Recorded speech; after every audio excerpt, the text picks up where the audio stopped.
서대문 공동체 라디오 서대문 이모저모 천충 사랑인의 진행자 김득희입니다.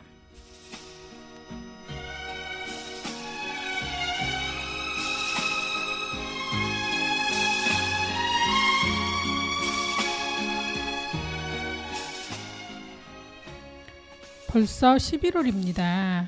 입동도 지나고 이제는 본격적으로 겨울을 맞이해야 하는 시절이 되었습니다.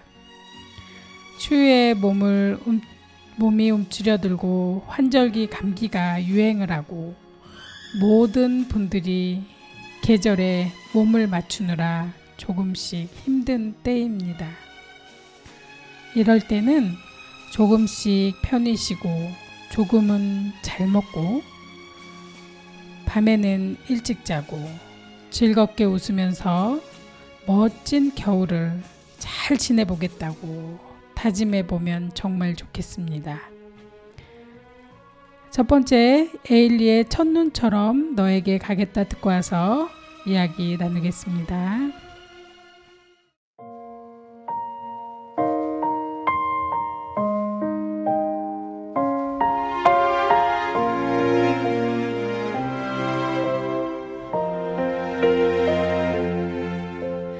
널 품기 전 알지 못했다. 내 머문 세상 이토록 찬란한 것을 작은 숨결로 단 사람 겁없이 나를 불러준 사람 몹시도 지켜보고 설레고 우습게 질투도 했던 평범한 모든 순간들이 캄캄한 영원 그 오랜 기다림 속으로 햇살처럼 네가 내렸다.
네, 노래 잘 듣고 왔습니다. 오늘 천충사랑인의 진행자 소개가 있겠습니다. 안녕하세요. 김유득입니다. 네, 선생님 반갑습니다. 네, 반갑습니다. 네, 지금 벌써 이제 입동이 지났어요, 선생님. 그래서 그러니까요. 네, 우리가 모르는 사이에 겨울이 찾아왔습니다. 네. 네. 도로에 낙엽이 많이 떨어지고 있고요. 또 단풍도 들고 은행잎도 이제 노랗게 물들어서 떨어지는 모습 보고 이쁘더라고요. 네, 단풍이 안 들다가 날씨에 맞춰서 이제 막 단풍이 예쁘게 들더라고요. 그래서 그렇죠. 올해는 어떻게 단풍이 들까 이렇게 생각했는데 단풍이 잘 들어가지고 예쁜 색깔을 많이 내고 있어서 저기 사진 찍어보고 싶다라는 생각이 드는 곳이 많더라고요. 그러니까요. 자연의 심리는 정말 계절을 거슬려 지나가진 않는 것 같아요. 네, 겨울이 이제 왔다고 이제 곧 있으면은 우수수 그 낙엽들이 비에 떨어질 걸 생각하면 좀 아쉬운 감이 없잖아 있지만 그 다 떨어져 내리기 전에 예쁜 사진 많이 찍고 했으면 정말 추억을 잘 만들었으면 정말 좋겠다는 생각이 들었습니다. 네. 선생님, 어제가 11월 11일인데요. 오늘은 12일이잖아요. 네. 어제가 혹시 무슨 날인 줄 아세요? 네, 아이들이 좋아하는 빼빼로데이입니다. 네, 아이들이 그 과자 얻어 먹을 수 있는 그런 좋은 날이기도 하죠. 그렇죠. 빼빼로 꼭 사달라고 막 조르고 맞아요. 뭔가 먹어야 될 것 같다는 생각을 하고. 예, 길거리에 가면 그 마트나 아니면 편의점에서 빼빼로를 많이 팔잖아요. 진짜 많이 해놓죠. 네네. 종류도 많고. 다양한 빼빼로를 준비해 가고 있는데 어제 저희 딸내미는 친구한테 받았다고 초콜릿을 동그란 걸 하나 받아갖고 왔더라고요. 그쵸. 이런 날 되면 뭔가 친구한테도 주고 나도 얻어먹고 이렇게 했으면 좋겠다라는 생각을 많이 하는 날이고. 네, 그렇죠. 왠지 못 받으면 굉장히 서운한 날이거든요. 맞아요. 선생님도 그런 느낌 많이 받아보셨나요? 아니요, 저는 그렇게 빼빼로에 대해서 신경을 많이 안 썼는데 아이들이 빼빼로에 대해서 참 어릴 때는 엄마 누가 나를 줬어 안 줬어 그거에 대해서 되게 속상해하고 했던 기억이 나요. 그럴 수 있을 것 같아요. 근데 이제 많이 받는 사람은 우리 때도 굉장히 많이 받는 사람이 있었고 집안에서도 많이 받아오는 사람이 있고 그렇죠. 아예 전혀 받아오지 못하는 경우도 있는데 굳이 나 뭐 그거에 목숨 걸지는 않습니다. 저는. 그렇죠. 근데 이제 부모님한테라도 이렇게 받으려고 애를 쓰잖아요. 애들은. 그럼요. 마트 가면 이렇게 재밌습니다. 이전에는 빼빼로 하나하나 이렇게 샀잖아요. 네. 근데 종류도 많아졌고 예전에는 그냥 막대에다가 초콜릿만 묻어 있는 거였는데 지금은 뭐 아몬드 가루 있고 뭐 있고 누드 빼빼로 있고 이 종류가 굉장히 많습니다. 네. 그리고 또 얇은 빼빼로도 있어요. 그래가지고 그거를 세트로 사야지만 성에 차는 상황이 돼버려서 그렇죠. 네, 아주 빼빼로를 많이 먹고 있습니다. 네네. 근데 선생님 이 빼빼로가 어떻게 유래됐는지 어떻게 만들어졌는지 혹시 아세요? 일단 빼빼로 데이 기원에 대해서 찾아봤는데요. 네. 첫 번째는 1994년에 서울의 한 대학에서 시작됐다고 하네요. 학생들이 연애에 실패한 친구들을 위로하기 위해서 11월 11일은 솔로데이라고 정하고 그들에게 빼빼로를 선물했다고 하는데요. 또 다른 데서는 1994년 부산에서 영남의 여고생들이 네. 여고생들이 서로에게 빼빼로를 주면서 날씬해지라고 하면서 줬다고 하는 것도 있습니다. 네, 그리고 또 이제 우리 빼빼로를 만드는 회사가 있지 않습니까? 롯데 그렇죠. 빼빼로 이렇게 하는데 그 회사에서 이거를 어떻게 하면 잘 팔 수 있을까 하면서 직원들한테 이렇게 뭔가 그걸 했겠죠? 그랬더니 이렇게 하면 좋겠습니다 하고 이렇게 이런 식으로 갔다는 이제 말도 있고 마케팅이다. 그렇게 국내 최대 규모의 데이 마케팅으로 이렇게 운영되는 상업적 기념일이다 이렇게 얘기도 하고 있거든요. 네, 그렇죠. 그리고 또 최초는 그 1995년 수학 능력 시험이어서 1995년에 11월 11일 수능 볼 때 빼빼로를 먹으면 시험을 잘 본다고 해가지고 선배들이 학교 애들한테 후배들한테 빼빼로를 선물해 줬다는 또 얘기도 있어요. 네, 이제 한국에서 양력 11월 11일에 맞이하는 상업적 기념일 중에 하나인데요. 전형적인 데이 마케팅 중에 하나로서 공식적인 기념일은 전혀 아닙니다. 다만 처음 시작된 게 1990년대 이후에 대중적 인지도가 높은 기념일로 거듭나면서 아주 금해층이 많아지고 또 이런 날 안 받으면 서운해 하잖아요. 그러니까 여자 남자 이렇게 사귀는 친구들끼리도 주고받지만 그 초등학교 중학교에서 친구들끼리 주고받느라고 바쁩니다. 그러게요. 빼빼로를 한 움큼 가지고 왔던 기억도 좀 나고요. 애들이 저 재밌는 것 같습니다. 그리고 또 그러니까는 발렌타인데이에는 여성 구매층들이 많이 있어가지고 이렇게 많이 사는데 그 남성 구매층은 화이트데이 날 많잖아요. 근데 빼빼로데이에는 남녀 구분 없이 그렇게 많이 팔리기 때문에 매출이 엄청 높은 날이라고 하네요. 그리고 학교에서도 선생님들도 나눠주는 거 혹시 아세요? 가끔 네네. 가다가 선생님들이 아이들을 위해서 이렇게 챙겨주는 날이기도 하고. 학원에서도 좀 주는 것 같더라고요. 네. 그런데 이제 우리 농협에서 쌀 소비 촉진을 위해서 1111 빼빼로만이 아니야 가래떡도 이렇게 하면서 가래떡 데이라고도 이제 많이 하고 행사를 진행하고 있거든요. 그렇죠. 예. 예, 가래떡은 정말 쫄깃하고 맛있어서 빼빼로보다는 선물을 우리나라 전통 음식인 떡도 선물하는 것도 좋을 것 같아요. 네, 지금 이제 쌀 소비가 많이 이제 줄어가지고 사람들이 예전에는 밥만 기억 나시는지 모르겠지만 네, 옛날에는 고봉밥을 먹었습니다. 그렇죠. 사람들이 일은 많이 하는데 밥을 그러니까 뭐 영양소를 충당해야 되는데 그게 많이 부족하고 매일 고기를 먹을 수 있는 것도 아니고 육체적 노동도 많이 했었잖아요. 그러다 보니까 고봉밥을 먹었는데 지금은 반찬이 많아가지고 뭐 불고기를 많이 먹고 밥은 쬐끔 막 이런 거 있잖아요. 다이어트 한다고 탄수화물 줄이고 막 이러는 게 있어서 예, 밥 소비량이 쌀 소비량이 많이 줄었다고 해요. 그러다 보니까 이 쌀 소비 촉진을 위해서 또 가래떡 데이를 만들어서 진행하고 있다고 합니다. 그렇죠. 뭐 요즘에는 또 유행어가 저탄고지라고 해서 조금 먹는 탄수화물을 많이 얘기를 하고 있습니다. 그래서 쌀 소비가 많이 주는 건 사실입니다. 네, 그래서 이 가래떡 데이에는 떡을 좀 많이 먹으면서 그리고 가래떡으로 떡볶이 만들어 먹으면 엄청 맛있는 거 아세요, 선생님? 그렇죠. 네네. 네, 작은 떡도 맛있지만 가래떡으로 만든 떡볶이의 그 쫄깃함은 또 잊을 수 없는 맛이기 때문에 가래떡으로 떡볶이도 해 먹고 또 가래떡 먹으면 오래 산다는 말도 있지 않습니까? 길게 늘어져서 네. 그래서 우리가 설날에 먹는 것처럼 가래떡 데이 때도 이렇게 좀 맛있게 먹었으면 좋겠습니다. 그러면 황민호의 님이여 듣고 와서 또 재미있는 이야기 나눠보겠습니다.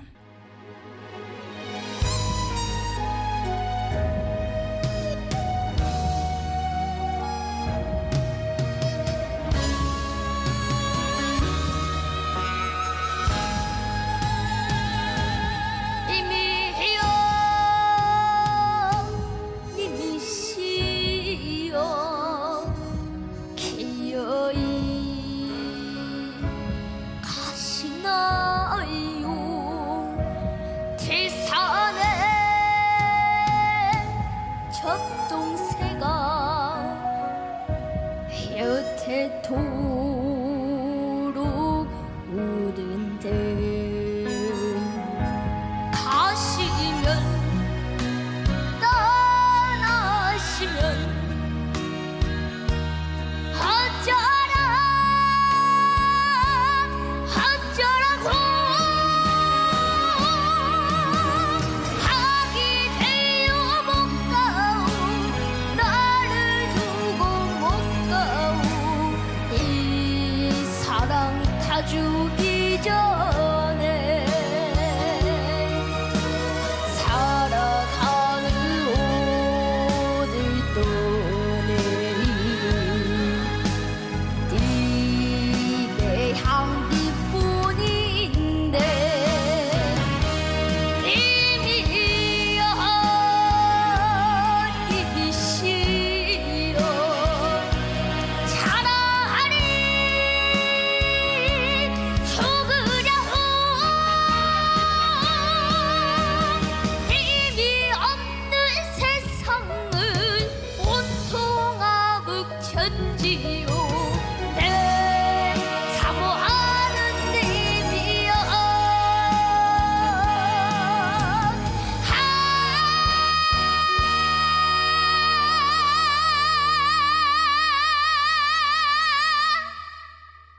내 님이여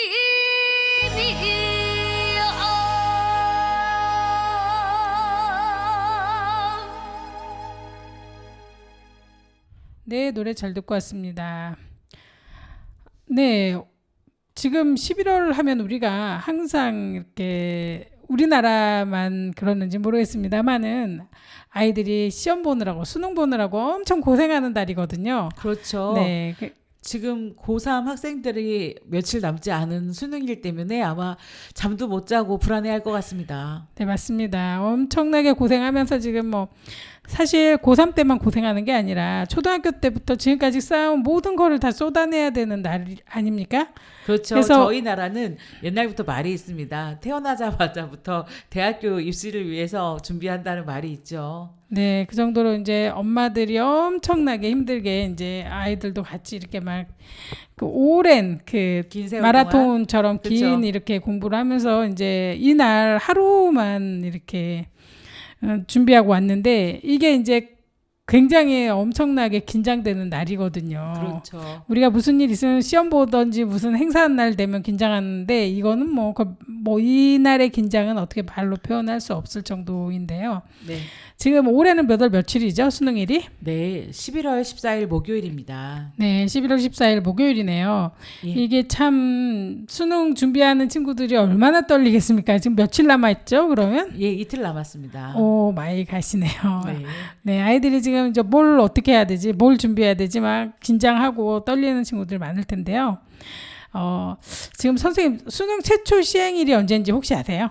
아, 그건 잘 모르겠네요. 네, 저는 아주 잘 알고 있습니다. 1994년, 제가 9사학번이거든요. 제가 네네. 처음으로 수능을 봤습니다. 예, 근데 그러셨네요. 이때가 처음으로 실시된 해거든요. 그때는 아이들이 처음 시험을 적응해야 되는 시기이기 때문에 2번 봤습니다. 그러니까 지금은 딱 한 번 보는데 그때는 한 번 더 봤었어요. 네네. 그래서 2번 보면서 이제 그거에서 잘 나온 걸로 대학을 갈 수 있도록 이렇게 좀 신경을 써줬었죠. 근데 제가 보기에는 그 방식이 좋은 것 같습니다. 한 번으로 인생을 결정하기에는 너무나도 좀 문제가 생길 수가 있어요. 몸이 안 좋은 날도 있을 수 있고 그래서 제가 그 2번 시험 봤을 때 점수 차가 많이 났습니다. 아, 그랬어요. 네, 그러니까 네네. 점수 차가 굉장히 많이 났기 때문에 그날의 상황에 따라서 좀 달라질 수가 있어요. 근데 지금까지 진짜 뭐 10몇 년 동안 공부했던 게 하루 아침에 단 한 번의 시험에 인생이 결정되는 거는 좀 아닌 것 같고 하니까 시험을 좀 2번, 3번 봐서 가장 높은 걸로 이렇게 해주는 게 어떤가라는 생각도 정말 들기도 예. 합니다. 정말 그랬으면 좋겠네요. 네. 요즘엔 그래도 수시라는 게 있어서 아이들이 학교를 선택하는데 좀 하나의 기회는 되는 것 같습니다. 맞습니다. 수시가 있어서 다행이고 아이들이 그러니까는 평소에도 좀 열심히 뭔가를 하려고 노력하지 않습니까? 그렇죠. 근데 가장 중요한 거는 우리가 시험이라는 거가 그러니까는 성적 순으로 이렇게 해가지고 가는 거는 너무 애매모호하고 그렇죠. 아이들이 얼만큼 잘했는지에 대해서도 그거 하나로 모든 걸 다 결정짓는다는 건 전 너무 아쉽습니다. 그래가지고 좀 다른 방법을 좀 채택하면 어떨까 생각이 들기도 하는데요. 어쨌든 지금까지 수능을 위해서 정말 목숨 걸고 달려온 친구들을 위해서 우리가 진짜 이번에는 수능을 잘 봐서 지금 뭐 평소에는 뭐 몸이 아파서 못 봤다거나 이랬어도 그날만큼은 건강하게 모두 다 시험을 잘 치렀으면 좋겠습니다. 그리고 선생님 이번 그 수능엔 특이점이 있다고 하시지 않으셨나요? 이번에는 학생들이 좀 많이 몰렸다고 해요. 아, 네네. 네네. 몇 명 정도 더 많이 몰렸나요? 그러니까 평상시보다 올해 수능에는 갑자기 그 수험생들이 많아졌다고 얘기를 했는데 예, 예. 몇 명 정도 늘어났나요? 아까 18만 명이라고 나왔던 것 같은데요. 18,000명이 18,000 18,000명이 늘었다고 말씀하셨는데요. 예, 맞아요. 이게 이렇게 많이 늘어난 이유가 있다고 하지 않으셨습니까, 선생님? 네, 맞습니다. 예, 우리가 저기 의대 증원이 이게 있다고 의대 하니까 증원이 있었죠. 의대를 가겠다고 하는 분들이 이제 많이 그다음에 지금 아마 그 대학생들 중에서도 학생분들 중에서도 이제 그 수능을 봐서 의대를 가겠다. 네. 나 지금 다니는 학교 적성에 안 맞는다라고 해서 이렇게 옮기는 친구들도 많이 있거든요. 그렇죠. 솔직히 의사는 저는 제가 생각하기에는 공부 잘하는 사람이 의사가 되는 거는 좀 아니라고 생각을 하거든요. 그러니까 기술이 많이 필요한 직업이고 그다음에 피를 보면 무서워하는 사람 많습니다. 제가 주변에서도 일반 의대에 나왔는데 결국은 그 길로 안 가더라고요. 너무 힘들대요. 네네. 그리고 저기 그 뭐라 하지? 해부하는 것도 너무 힘들고 힘들었고 그다음에 피 냄새를 못 맡는 사람도 또 있어요. 그럴 피 냄새를 맡으면 구토 증상을 일으키는 사람도 있거든요. 그렇다 보면 이거는 성적 순으로 뽑을 게 아니라 그거에 대한 좀 그 분야에 좀 특출나게 잘하는 사람이 있을 겁니다. 의료 쪽으로. 네. 그러면 그 사람들이 할 수 있도록 도와주는 건 어떨까? 이런 생각이 저는 좀 들거든요. 그렇죠.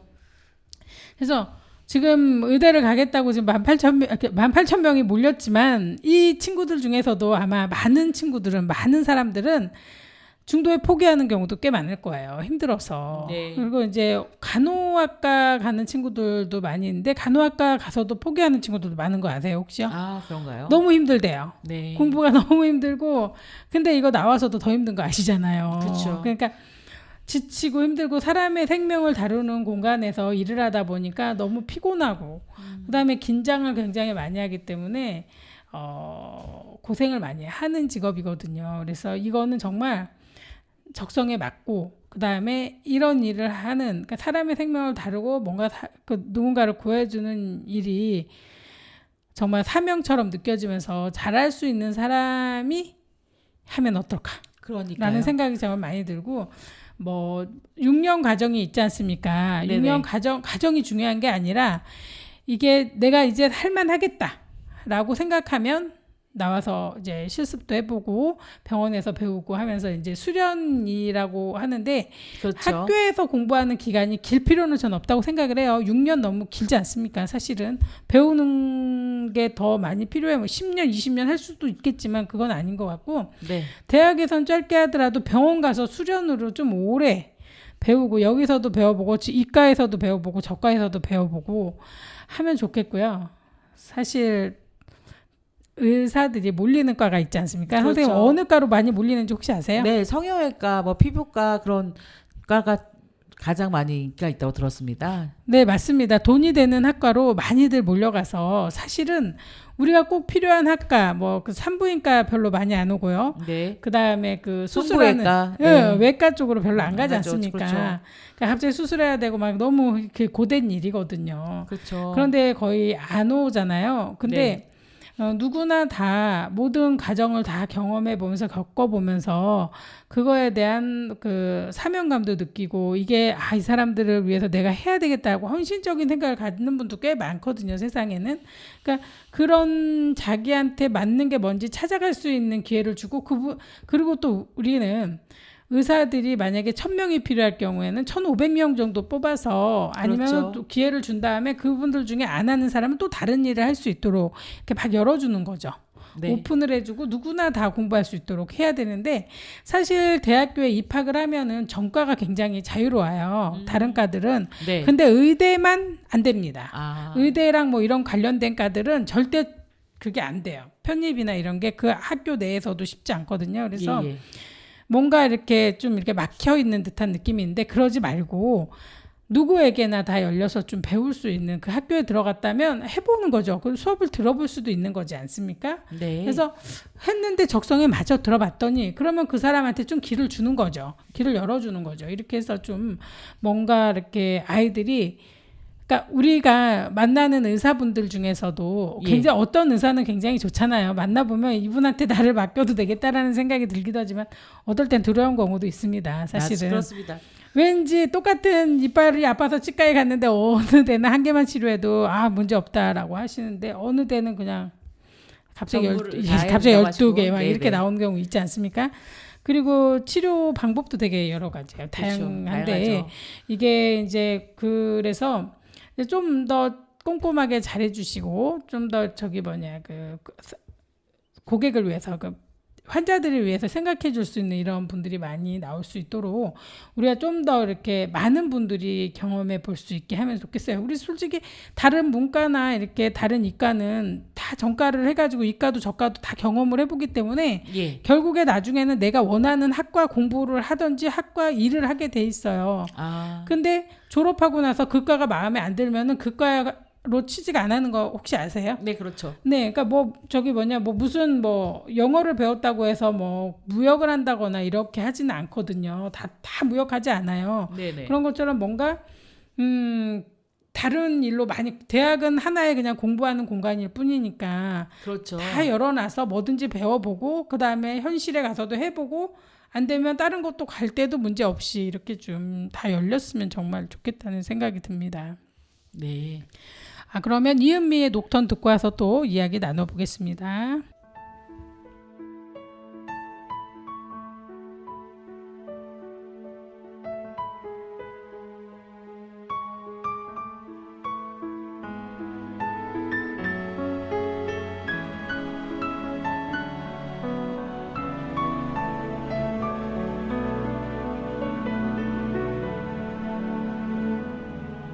그동안 잘 지냈나요?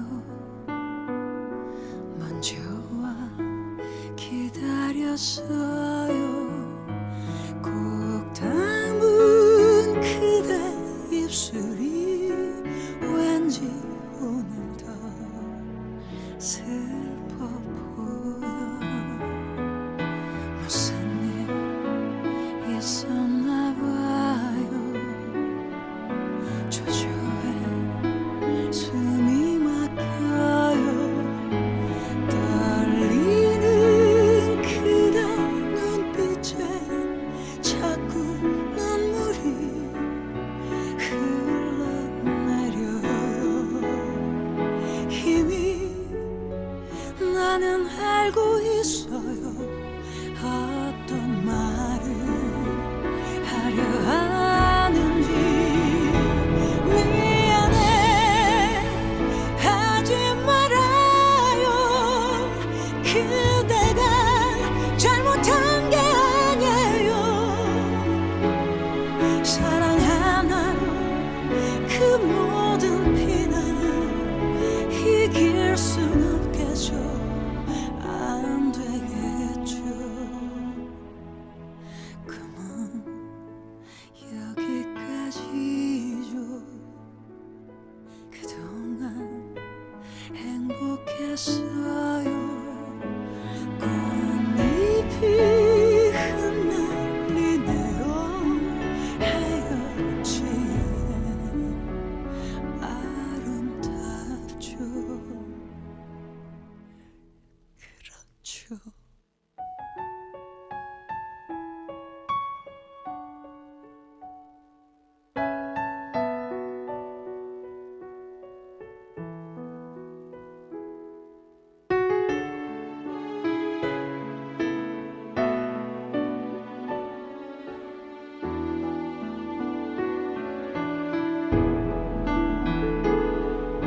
이미 나는 알고 있어요. 어떤 말을 하려 하는지. 미안해 하지 말아요. 그대가 잘못한 게 아니에요. 사랑 하나로 그 모든 비난을 이길 순 없겠죠. 안 되겠죠. 괜찮아 울지 말아요. 우리가 잘못한 게 아니에요. 대답해봐요. 그럴 자격이 없는 사람들의 말 따윈 믿지 마요. 꿈은 오늘까지죠. 운명에 우릴 맡겨요. 꽃잎이 흩날리네요. 내 사랑 그대 이제 나를 떠나가요.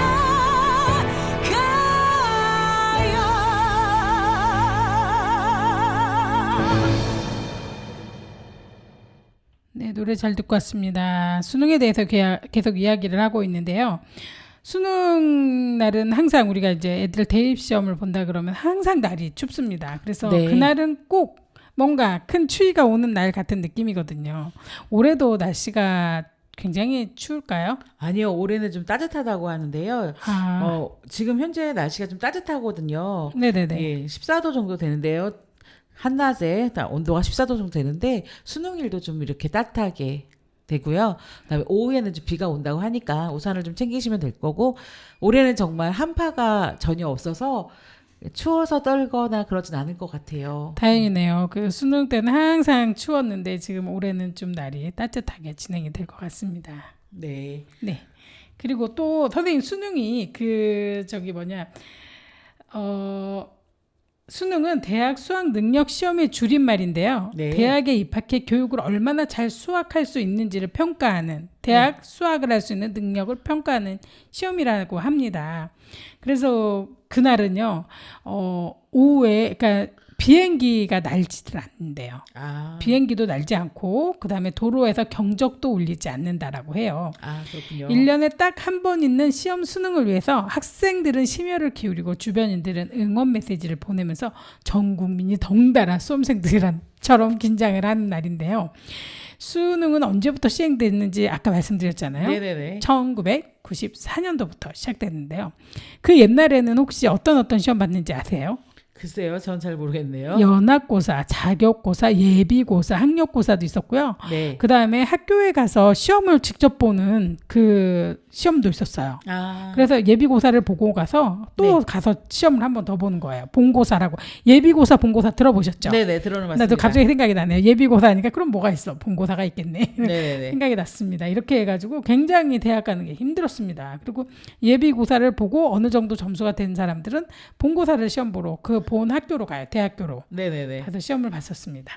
그리고 옛날에는 그 수능이 굉장히 여러 과목이었는데 그 과목도 굉장히 많았었습니다. 네. 지금 이번에 수능 3교시가 영어 듣기 평가 시간이거든요.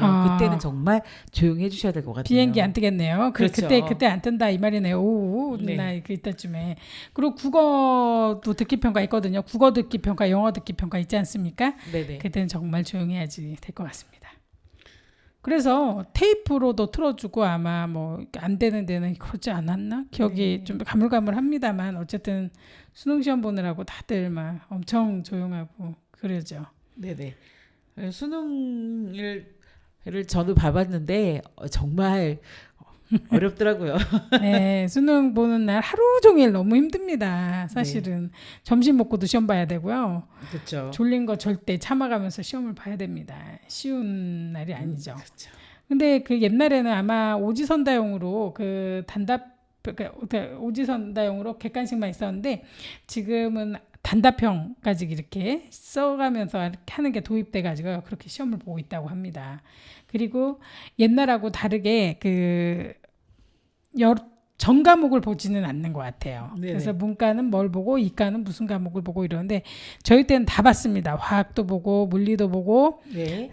그다음에 생물도 보고 모든 공부했던 학교에서 공부한 과목은 저 다 봤어요. 다 봤어. 이번에 수능 시간표는요. 네. 국어, 수학, 영어, 그다음에 한국사인데 사회과학, 직업탐구 그리고 제2 외국어, 한문이 이렇게 있습니다. 아 그렇군요. 예예예. 예. 아까 말씀하신 뭐 그런 생물이나 막 그런 거는 보질 않네요.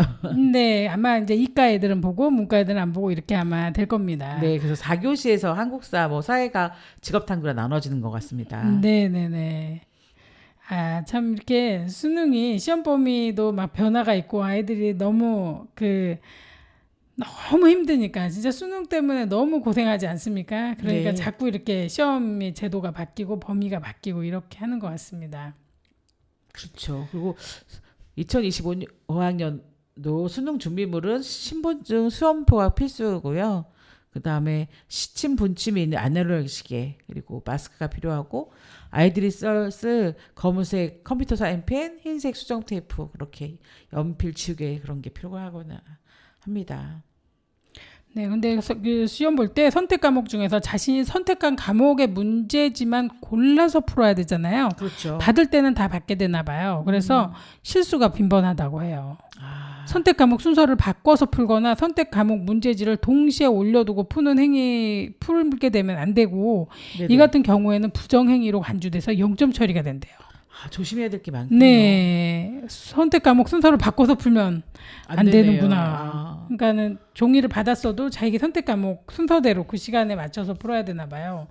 그리고 선택 과목 문제지를 동시에 영어, 수학이면 영어, 수학 같이 올려놓으면 안 되나 봐요. 받았어도. 그래서 그렇게 올려놓고 풀면은 그것도 그 0점 처리된다고 하네요. 그렇죠. 그리고 4교시 시험 때는 책상 위에 부착된 스티커에 자신이 선택한 과목 명단과 응시 순서를 확인한 후에 순서대로 해당 과목의 문제지만 올려놓고 책상에 올려놓고 시험 보고 또 올려놓고 시험 보고 해야 되나 봐요. 학생들이 잘 기억하고 있어야겠네요. 네, 우리 때는 안 그랬기 때문에 아주 헷갈릴 것 같네요. 내가 들어가면 아주 정신 없겠는데요. 그렇죠. 그러니까 모의고사를 학교에서 많이 봤기 때문에 그 헷갈리거나 그러진 않을 것 같습니다. 네. 마킹 실수로 수정 말했다가 수능 전 과목 0점 처리 받았던 친구도 있다고 하는데 네. 이게 뭔 소리인지.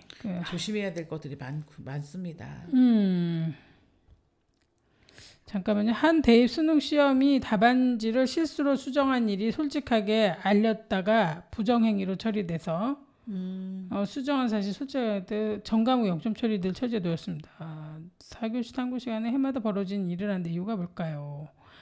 그러니까는 굉장히 그러니까는 여러 가지 혹시 뭐 핸드폰 열어놓거나 뭐 이런 것도 안 되지만 그렇죠. 뭐 조금이라도 문제가 생기면 OMR 카드 답안지 쓰는 거나 뭐 이런 거가 좀 잘못됐을 경우 그 다음에 시간 지난 다음에 쓰잖아요. 그래도 그렇죠. 0점 처리된다고 맞아요, 하더라고요. 난 진짜 이거 험난합니다. 네.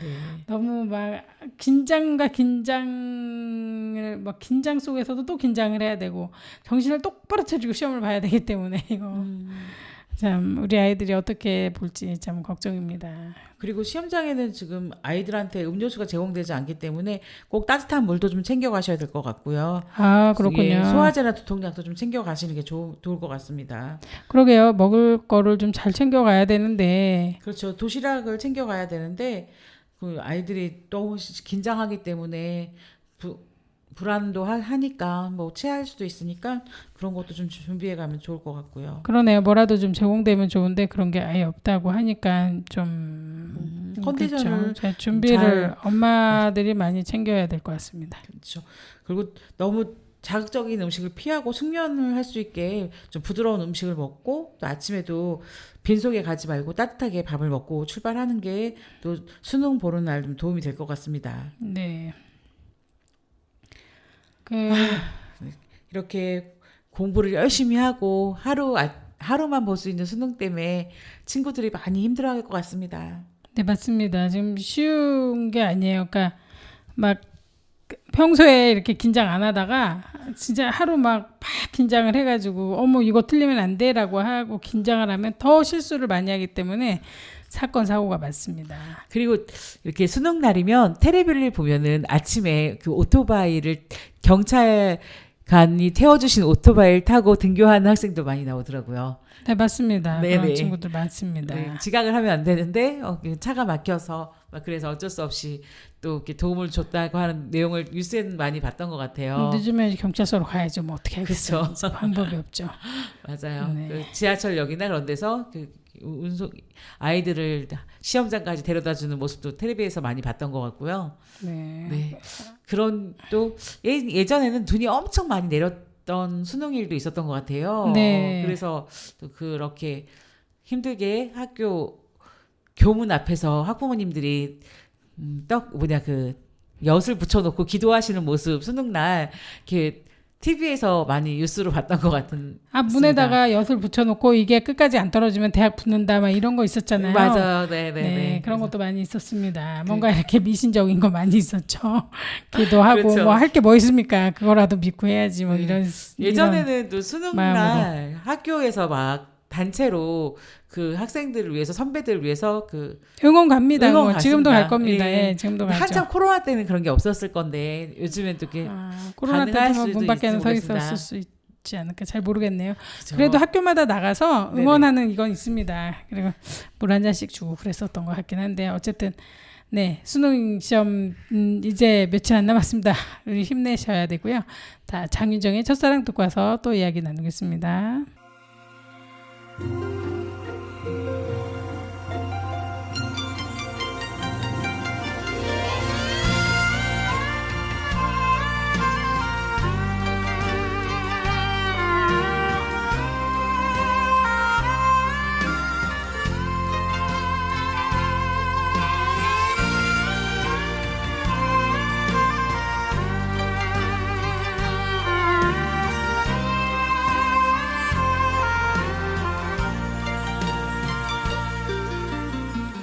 그대를 처음 본 순간 내 가슴 너무 떨렸어요.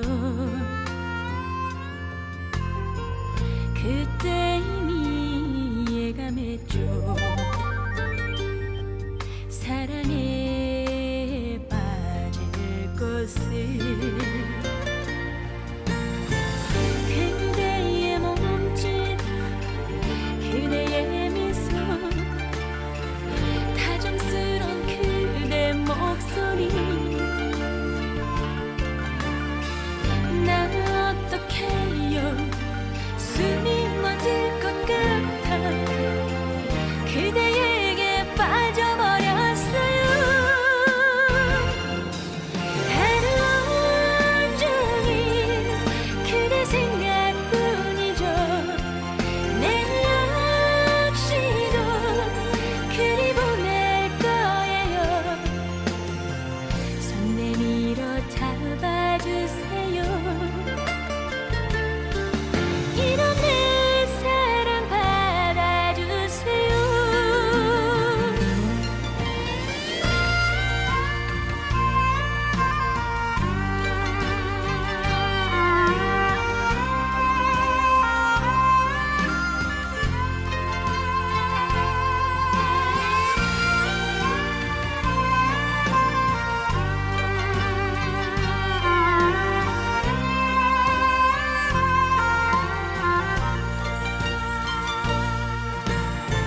그대의 몸짓 그대의 미소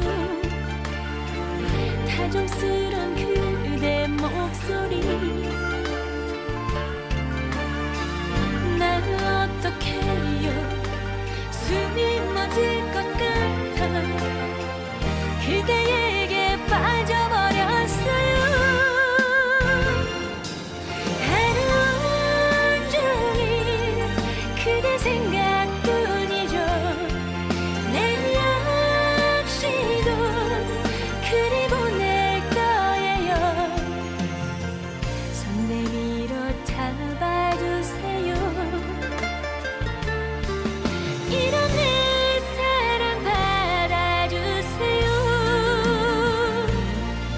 이런 내 사랑 받아주세요.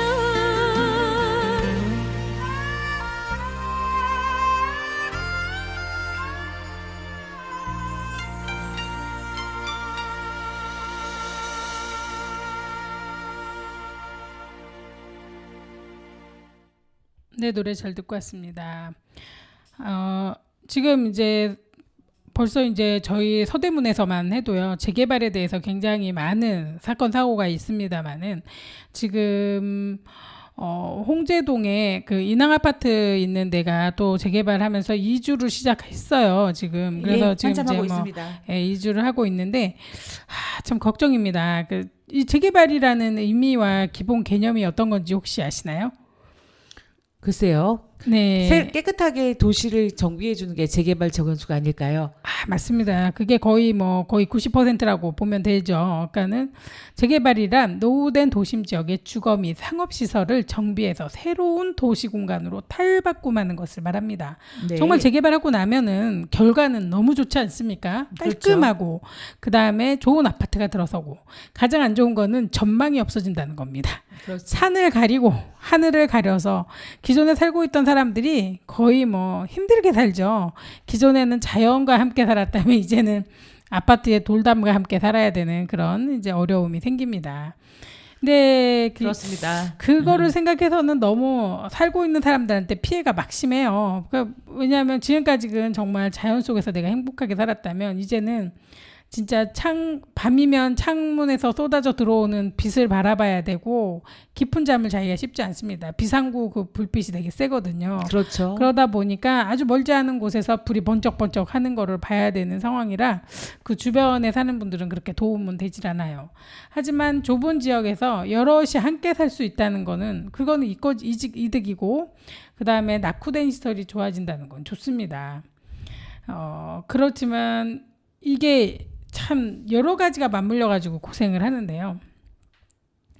재개발 지역을 활성화시켜 가지고 굉장히 많은 곳들이 막 재개발을 하지 않습니까? 많이 하고 있습니다. 저희 동네 같은 경우만 해도 이제 거의 다 됐고 몇 군데 남은 상태죠. 사실은 인왕 아파트 있는데 그쪽으로 이렇게 주변으로 쫙 재개발이 되지 않습니까? 예, 맞아요. 네, 그게 되고 또 홍제역 건너편 된다고 하고 막 계속 재개발 이야기가 많이 있습니다. 그렇습니다. 그리고 뭐 1, 2층 짓는 게 아니라 뭐 18층 이상 막 이렇게 지어지는 상태라. 그렇죠. 네. 근데 주변 지역은 지금 만약에 철거를 하게 되고 또 그 땅을 파게 되면은 그걸로 인한 소음과 분진과 또 집이 금이 가고 막 그렇게 딱 너무 자연스럽게 이어질 것 같아서 좀 불안합니다. 그러면 그 부분에 대해서는 이미 구청이나 시청에서 이 내용에 대해서 알고 있을 테니까 반드시 미리 사전에 좀 조사를 하고 뭐 대책을 찾아야 되는 거 아닌가라는 생각이 듭니다. 선생님은 그 부분에 대해서는 어떻게 생각을 하세요? 근데 그렇게 막 대책을 세워주거나 그러진 않은 것 같습니다. 지금 긴 세월을 동안 재개발 재건축 하는 데서 살아도 보고 또 그거에 대해서 발을 담갔던 기억도 있는데 그렇게 다른 주민들을 위하는 걸 하지는 않았던 것 같습니다. 근데 진짜 제가 만약에 뭐 이런 거 행정을 하는 사람이라든지 뭐 정치라는 사람이라면 이렇게 무심하게 지나가지는 않을 것 같습니다. 재개발 재건축을 하면 어떤 주변에 피해가 오고 그 다음에 싱크홀도 굉장히 많이 생기지 않습니까? 그렇죠. 그거에 대해서 미리 좀 조사하고 미리 체크를 하면은 좋은데 사고가 터진 다음에만 막 왜 원인이 뭘까 이렇게 찾잖아요. 근데 그렇게 할 게 아니라 이거는 낙후됐네. 이건 그러면 먼저 정비를 하고 해보자라든지 뭔가 대책을 찾아야 될 것 같은데 그 부분을 안 하고 그 다음에 그 안전진단을 하지 않습니까? 재개발 재건축 전에 혹시 이 건물은 재개발로 인해서 피해가 얼마큼 올 것인가라고 체크를 전문가들이 할 수 있는데 그거는 나라에서 해줘야 된다고 저는 생각합니다. 그렇죠. 그 재개발 지역에 해당하는 곳은 이제 철거를 하고 공사를 하기 때문에 아까 말씀하신 안전 진단이 필요하지 않지만 재개발 지역에 벗어난 지역에 살고 있는 근접에 살고 있는 주민들의 집에는 정말 안전 진단이 필요합니다. 네, 노후된 주택들이 많기 때문에 재개발 지역에서 벗어났다는 이유만으로 그 지역을 관심을 갖지 않는다면은 피해를 보는 거는 다 서민들입니다. 네, 그러니까 미리 그 정부에서 이건 정부 사업이잖아요. 재개발 재건축이라는 거는 재개발 사업 같은 경우는 지방자치단체와 민간 개발 사업자, 그러니까 시공사 같은 데죠. 협력을 해서 추진을 하게 됩니다. 네. 재개발 조합이 설립되어 주민 동의를 얻고 시행사가 참여해서 사업을 진행하는데 이거는 지방자치단체 서울시나 아니면 서대문구가 같이 민간개발업자하고 협력을 해서 개발을 하는 거기 때문에 책임 소지가 두 쪽 다 있는 거예요. 네. 그러면은 이거에 대해서 시청과 구청이 공사를 하지는 않습니다. 그렇다고 그렇죠. 하면 공사업자가 들어와서 할 때 이 사람들이 그러니까는 지방자치단체라고 하는 거는 주민들의 안녕을 위해서, 건강을 위해서, 그 다음에 평온을 위해서 일을 해줘야 되는 곳이지 않습니까? 그러니까 그렇게 잘 유지될 수 있도록 미리 확인을 하고 혹시라도 이 건물에 피해가 가지 않을까 안전진단을 거기 지방자치단체에서 해야 되는 거죠. 그렇죠. 그래서 괜찮다. 그러면 그 돈은 당연히 민간개발업자가 그거를 책임지고 돈을 내고 한 다음에 근데 이거를 주체로 해야 되는 건 지방자치단체입니다. 민간업자들한테 너네가 하고 결과 내라고 하면 안 돼요. 그거를 조사할 사람은 제가 보기엔 지방자치단체입니다. 그렇죠. 그분들이 전문가들을 데려다가 직접 확인하면서 정말 괜찮은지 그리고 매번 뭐 한 달에 한 번이든 일주일에 한 번이든 그 땅 파기 터 파기 하잖아요. 그런 그렇죠. 거 할 때는 본인들이 직접 나와서 확인을 하는 거죠. 그래서 문제가 없다든지 문제가 있다든지 확인을 하고 정말 문제가 있으면은 공무원들이 책임을 져야 된다고 저는 봅니다. 그러니까 공무원들이 책임을 진다는 거는 민간 개발업자가 제대로 할 수 있도록 자기가 지시를 하면은 자기한테 문제가 없는 거죠. 그렇죠. 새벽에 공사를 하지 말고 또 주말에 공사를 하지 않아야 되는 그런 것도 지켜주셨으면 좋겠고요. 그건 법이니까. 네. 그리고 터파기를 하더라도 주위에 금 가거나 피해가 있는다는 거를 꼭 감안하시고 일을 하셨으면 좋겠습니다. 네, 여러 가지 대책이 있고 잘 할 수 있는 공법이 있을 텐데 그런 거를 할 수 있도록 누가 하겠습니까? 지방자치단체에서 해줘야 된다고 저는 생각합니다. 재개발의 주 장점이라는 건 뭐 아까 말씀하셨다시피 부동산 가치 상승, 주거 환경 개선, 경제 활성화, 지역 이미지 개선, 교통 환경 개선 이렇게 여러 가지가 나오는데요. 사실 주거 환경이 개선됐지만 거기에 살던 사람들이 100% 거기서 살 수는 없어요. 그러면요. 원주민들은 높아진 분양가와 분담금이 무서워서 지방으로 다 나가게 돼 있습니다. 네, 평균적으로 제가 알기로는 20%에서 30%만 남는다고 들었거든요. 그렇죠.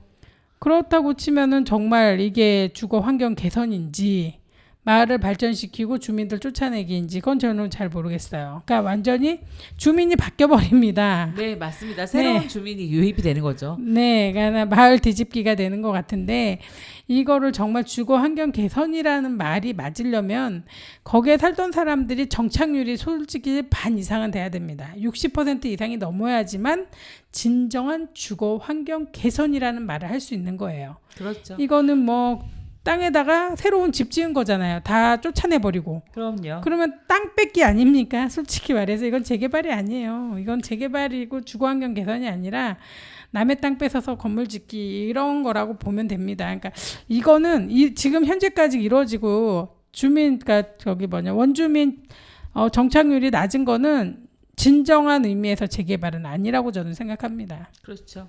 네. 실질적으로 분담금이 너무 높습니다. 분양가도 높아졌고 공사비도 높아져서 원주민들이 들어가서 살기에는 정말 하늘의 별 따기입니다. 그리고 내 땅을 다 뺏기고 내가 들어가야 할 집에 대한 분담금은 억 단위가 몇 억이 넘는다는 말이 좀 쉽게 나오고 있습니다. 아유 지금요 인왕 아파트 있는 데는 6억에서 7, 8억까지 올라갔어요. 분담금이요. 지금 억대가 아니라 10억대 가게 생겼습니다. 그렇죠. 네. 그럼으로 인해서 원주민들은 이사를 들어갈 수 없고요. 지방으로 어디든 멀리 떠나게 되는 게 현실입니다. 네. 예전에 제가 그래가지고서는 그 현대산업개발의 부장 두 분이 찾아왔었어요. 그래서 저한테 얘기를 하고 싶다는 거예요. 저한테 직접. 그래서 찾아오셔서 제가 만나봤었는데 얘기를 해보더니 내가 그랬죠. 이거는 문제가 심하다. 그래서 내가 그래서 정착률이 얼마나 되냐. 우리 주민들 다 살 수 있냐. 그랬더니 못 산대요. 20-30%밖에 못 사는 게 정식이라는 거죠. 그래서 제가 너무 황당해서 그게 무슨 재개발이냐, 그게 무슨 주거환경 개선이냐, 다 쫓겨나고 아무도 안 남는 거 아니냐, 몇 명이나 남냐, 그렇게 남을 거면 아무 의미 없는 재개발 아니냐, 우리 여기가 슬래마 되는 걸 막는다 그러더라고요. 슬러마를 막지만 거기에 우리가 못 살지 않냐. 그럼 우리는 또 다른 슬램가 쪽으로 이사를 가야 되는 거니까 그렇죠. 우리한테는 도움이 되지 않는다라고 얘기를 했었거든요. 자, 지금 벌써 선생님 우리가 이렇게 재밌게 이야기하는 동안 재밌게 이야기했는지 모르겠습니다만 1시간 동안 이야기를 이렇게 나누고 있는 동안에 벌써 시간이 다 지났습니다. 선생님 마무리 말씀 부탁드리겠습니다. 네, 11월 14일은 우리 수능 날입니다. 우리 학생들 그동안 열심히 공부한 거 너무 힘들어하지 마시고요. 최선을 다해서 잘 보셨으면 좋겠습니다. 화이팅입니다. 네, 우리 그 수능 보는 친구들과 가족 모두 기도하는 마음으로 천천히 마음 가라앉혀가지고 시험에 임하시고, 분명히 이번 시험은 여러분들이 지금까지 그 공부했던 거 다 기억나가지고 시험에서는 최고의 성적을 낼 거라고 생각합니다. 함께 마음 편히 먹고 그 다음에 실수 없이 모든 거 다 원하는 대로 다 성적 다 받을 수 있도록 함께 기도하겠습니다. 열심히 하시고요. 끝곡으로 남인수의 가거라 38선 들으면서 마무리하겠습니다. 감사합니다.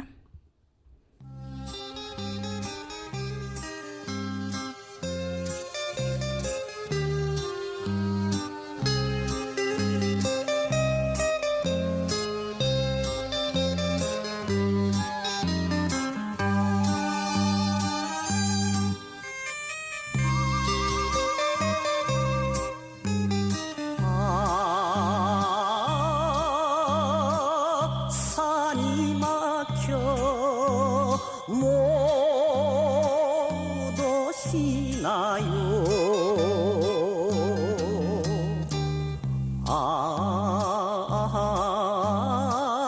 물이 막혀 못 오시나요.